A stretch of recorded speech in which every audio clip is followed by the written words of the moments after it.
Today's parashah speaks of Joseph revealing himself to his brothers. Noah and Sharon read that this morning. We all know what it says because we've all read it. If not, we should have.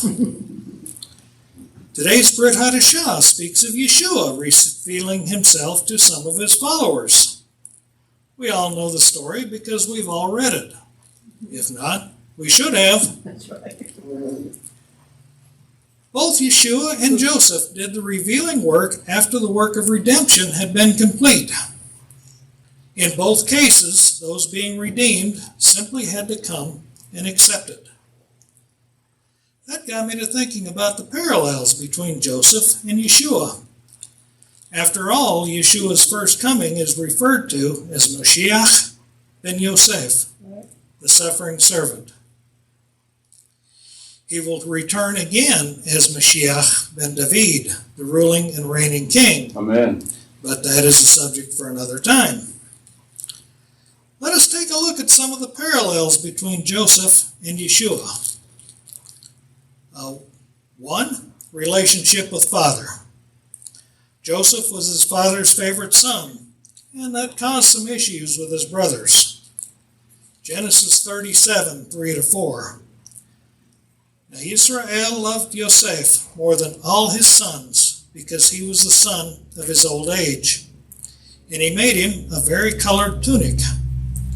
His brothers saw that their father loved him more than all his brothers, so they hated him and could not speak with him on friendly terms. Matthew 3, 16-17.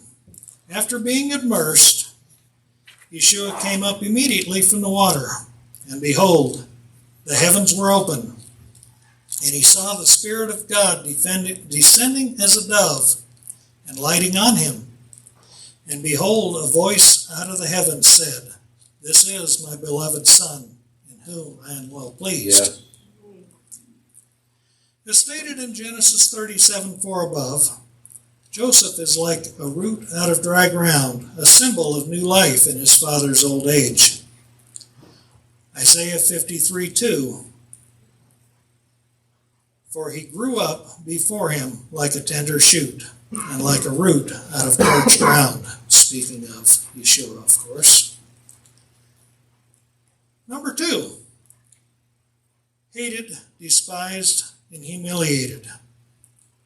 Genesis 37:23-27 tells how because of Jacob's favoritism toward Joseph, his brothers hated him, stole his coat, threw him into a pit, and sold him to strangers. John 15:25. But they have done this to fulfill the word that is written in their law. They hated me without a cause.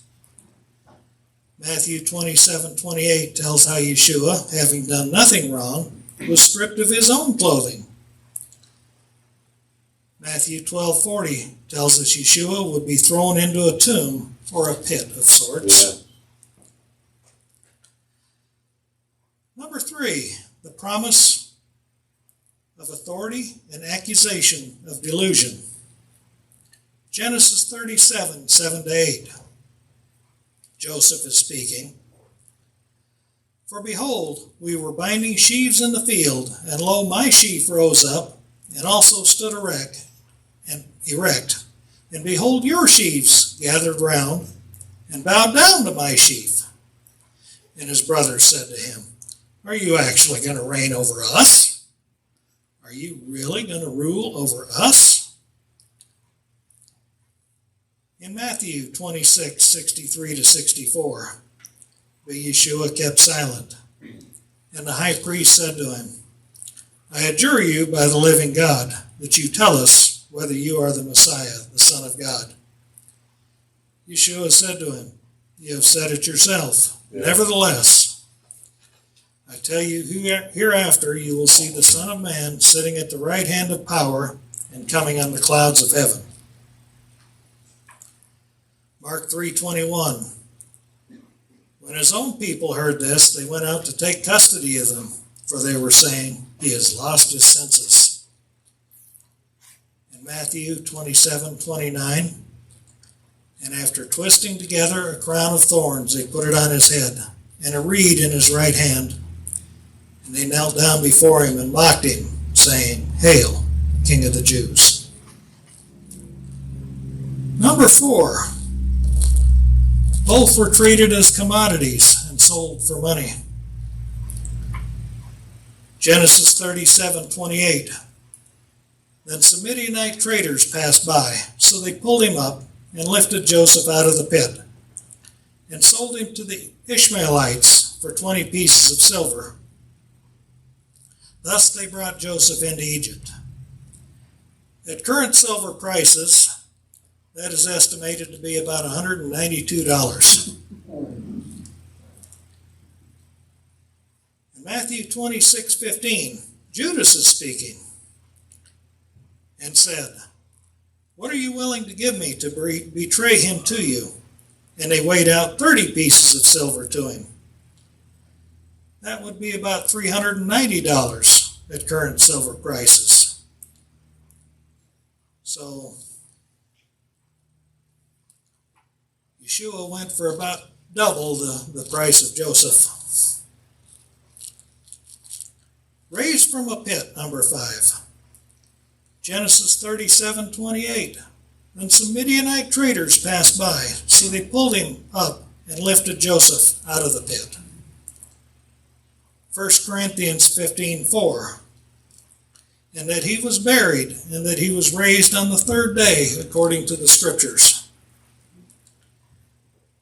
They were both brought low, but were delivered by God from the pit. God used their situations for a greater good, not just for physical deliverance. Number 6, a life of servanthood.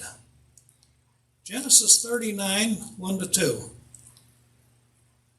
Now Joseph had been taken down to Egypt, and Potiphar, an Egyptian officer of Pharaoh, the captain of the bodyguard, bought him from the Ishmaelites, who had taken him down there. The Lord was with Joseph, so he became a successful man, and he was in the house of his master, the Egyptian. Mark 10:45. For even the Son of Man did not come to be served, but to serve, and to give his life a ransom for many. Philippians 2:7. But he emptied himself, taking the form of a bondservant, and being made in the likeness of men. Amen. Number 7. Both resisted temptation, and both were falsely accused. Genesis 39:7-12. It came after these events that his master's wife looked with desire at Joseph, and she said, Lie with me.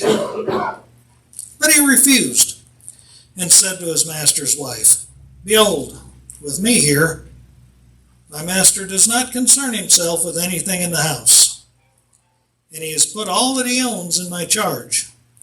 There is no one greater in this house than I, and he has withheld nothing from me except you, because you are his wife.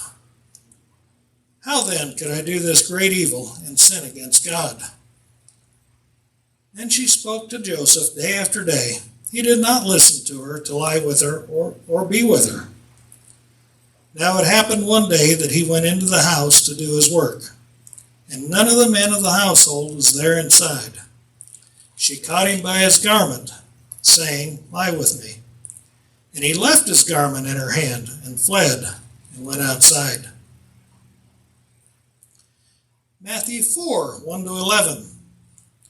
Then Yeshua was led up by the Spirit into the wilderness to be tempted by the devil. And after he had fasted 40 days and 40 nights, he then became hungry. And the tempter came and said to him, If you are the Son of God, command that these stones become bread. But he answered and said, It is written, Man shall not live on bread alone, but on every word that proceeds out of the mouth of God. Then the devil took him into the holy city and had him stand on the pinnacle of the temple, and said to him, "If you are the Son of God, throw yourself down, for it is written, He will command His angels concerning you, and on their hands they will bear you up, so that you will not strike your foot against a stone." Yeshua said to him, "On the other hand, it is written, You shall not put the Lord your God to the test." Again the devil took him to a very high mountain, and showed him all the kingdoms of the world and their glory, and said to him, "All these things I will give you, if you fall down and worship me." Yeshua said to him, "Go, Satan, for it is written, You shall worship the Lord your God, and serve him only." Then the devil left him, and behold, angels came and began to minister to him. Genesis 39, 17 and 18. Then he spoke to him, Potiphar, with these words, or she spoke to him, Potiphar, with these words, "The Hebrew slave whom you brought to us came into me to make sport of me. And as I raised my voice and screamed, he left his garments beside me and fled outside." Potiphar immediately called 911 and had Joseph put into jail. Matthew 26:60. Looking for crimes to accuse Yeshua. They did not find any, even though many false witnesses came forward. But later on, two came forward. Yeshua wound up dying for crimes he did not commit. Right. Number 8. Both foretold the future. Genesis 41, 9 to 13. Then the chief cupbearer spoke to Pharaoh, saying, "I would make mention today of my own offenses." Pharaoh was furious with his servants, and he put me in confinement in the house of the captain of the bodyguard, both me and the chief baker. We had a dream on the same night, he and I. Each of us dreamed according to the interpretation of his own dream. Now a Hebrew youth was with us there, a servant of the captain of the bodyguard, and we related them to him. And he interpreted our dreams for us. To each one he interpreted according to his own dream. And just as he interpreted for us, so it happened. He restored me in my office, but he hanged him. Joseph was then summoned by Pharaoh and correctly interpreted his dream regarding the 7 years of plenty and the 7 years of famine. John 13:19. Yeshua is speaking. "From now on, I am telling you before it comes to pass, so that when it does occur, you will believe that I am He." Number 9. Great counselor promoted to honor. Genesis 41, 39 to 40. So Pharaoh said to Joseph, "Since God has informed you of all of this, there is no one so discerning as wise as you are. You shall be over my house, and according to your command, all my people shall do homage. Only in the throne I will be greater than you."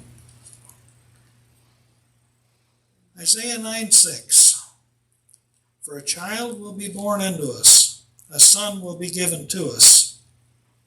The government shall rest on his shoulders. His name shall be called Wonderful Counselor, Mighty God, Eternal Father, Prince of Peace." Philippians 2:9. "For this reason also God highly exalted him and bestowed on him the name which is above every name." Amen. Number 10. Both provided for people in need. Genesis 41:57. "The people of all the earth came to Egypt to buy grain from Joseph. because the famine was severe in all the earth. Yeshua provided both physical and spiritual needs. John 6:35, Yeshua said to him, I am the bread of life. He who comes to me will not hunger, and he who believes in me will never thirst. Number 11, was not recognized. Genesis 42:8. But Joseph had recognized his brothers, although they did not recognize him. John 14:9. Yeshua said to him, have I been so long with you, and yet you have not come to know me, Philip? He who has seen me has seen the Father. How can you say, show us the Father? So far, we have seen 11 similarities between Joseph and Yeshua. Estimates of similarities range from 60 to over 100. The 12th and last similarity we will discuss today will follow. Number 12. In this parashah, Joseph revealed himself to his brothers and reconciled with them. After his death and resurrection, Yeshua revealed himself to many and reconciled all of mankind to God. Yes. If you do not have a personal relationship with God, Joseph cannot help you. Yeshua can. Yes, amen.